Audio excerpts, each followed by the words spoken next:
This is the story of the brown suit.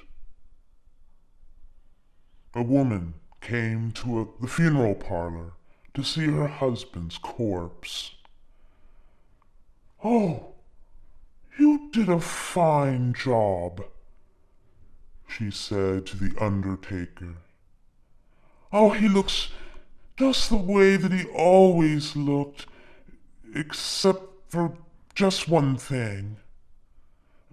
My husband, he always wore a brown suit, but you have him here dressed in a blue one."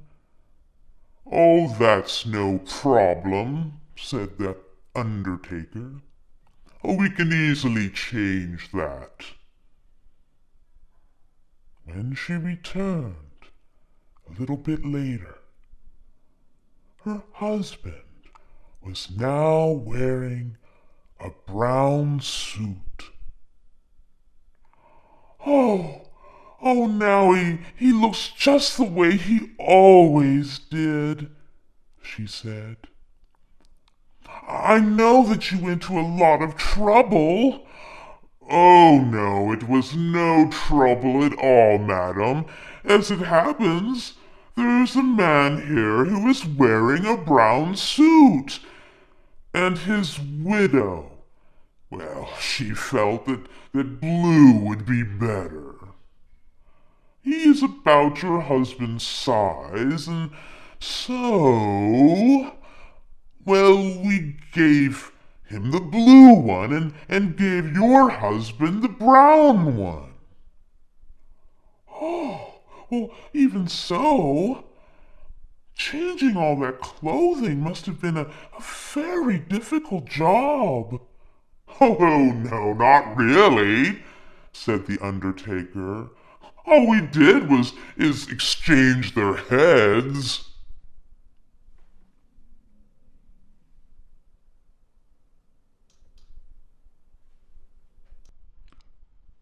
This is the story of Cemetery Soup. On her way home from the market, the woman took a shortcut through the cemetery, and there, sticking up out of the ground, she saw a big old bone. Why, she picked it up and she looked it over very carefully. "Oh, this will make a very good soup bone," she said. "I think I'll take it home. It's perfect weather for a hot soup." When she got home, the first thing she did was start the soup. Into a big soup pot with water and carrots, green beans, corn, some barley, onions, potatoes, a stitch of some beef, a bit of salt and pepper, and, well, of course, that bone. She brought it all to a big boil, and she stirred it all around, and then she turned it down so that it would simmer. "Oh, yummy, yum," she said, sniffing it and tasting it. "Oh, I can hardly wait till supper time." Suddenly, she heard a small voice. "Please give me back my bone." The woman, well, she paid no attention, and soon she heard that voice again. "May I have my bone back, please?" The woman was reading the newspaper, and again she didn't even take any notice. But in a little while, the voice, it spoke up once again, and it was beginning to sound a little bit angry. Give me back my bone! The woman, she kept on reading the newspaper. Oh, some people are just so impatient, she muttered. Once more, the voice spoke, and now it sounded very angry indeed. It was so loud that the whole house shook. I want my bone back! The woman reached into the pot, and she grabbed out the bone, and she threw it out the window. And in a voice that was as loud as the one that was shouted at her, she said, "Take your old bone!" There was an eerie silence. And then the woman heard footsteps scurrying away from the house down the road towards the cemetery. Why, she got up, and with that she served herself some of the soup that she made.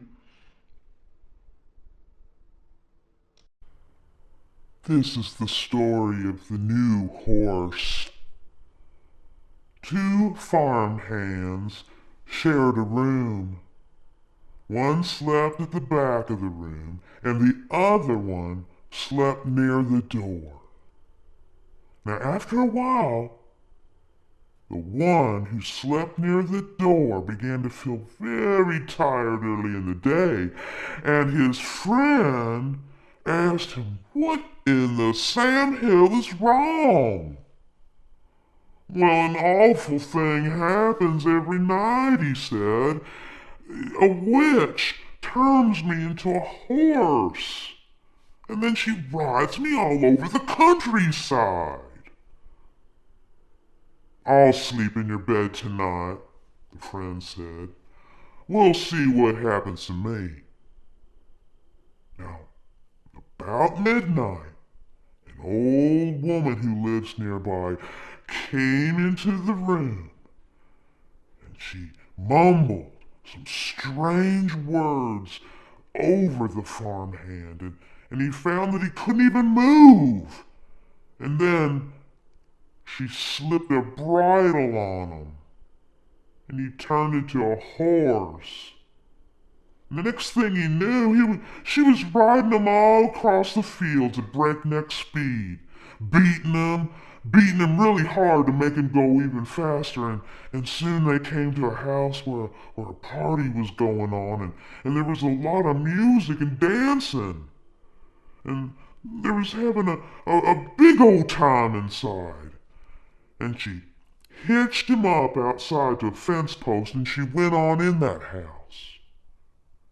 Now, while she was gone, the farmhand rubbed against the fence until the bridle came off, and then he turned back into a human being. He then went into the house, and he found that the witch was in there, and he spoke those strange words over her. With the bridle, he turned her into a horse, and then he rode her over to the blacksmith shop and had her fitted with some horseshoes. And after that, he rode her to the farm where she lived. "I have a pretty good filly here," he told that old witch's husband. "But I need a stronger horse. Would you like to trade me?" The old man, he looked that horse over, and he said that he would do it. And so they picked out another horse, and the farmhand rode away on it. Her husband led his new horse over to the barn, and he took off the bridle and went to hang it up on a little nail. But when he came back, the new horse was gone. Instead, there stood his wife, and she had horseshoes nailed to her hands and her feet.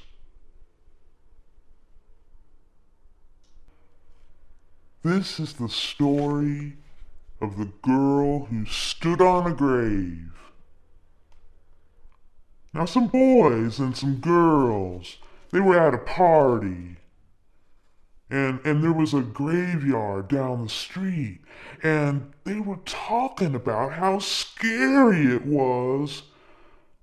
Don't ever stand on a grave after dark, one of the boys said.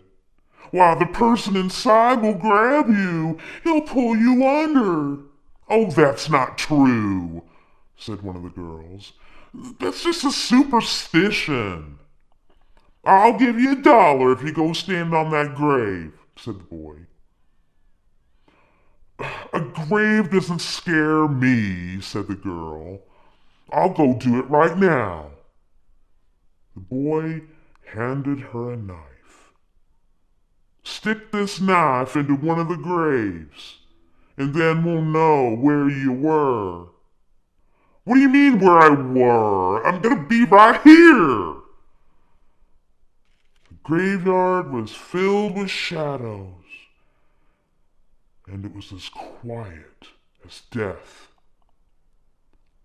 There's nothing to be scared of, the girl told herself, but she was starting to feel scared anyway. She picked out a grave close to the big old tree near the entrance of the left side of the graveyard. And she went and she stood on that grave. And then she quickly bent over and she plunged the knife into the soil.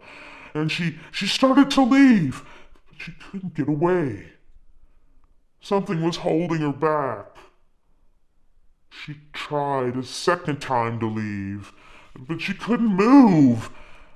She was filled with terror. Something's got a hold of me, she screamed, and she fell to the ground.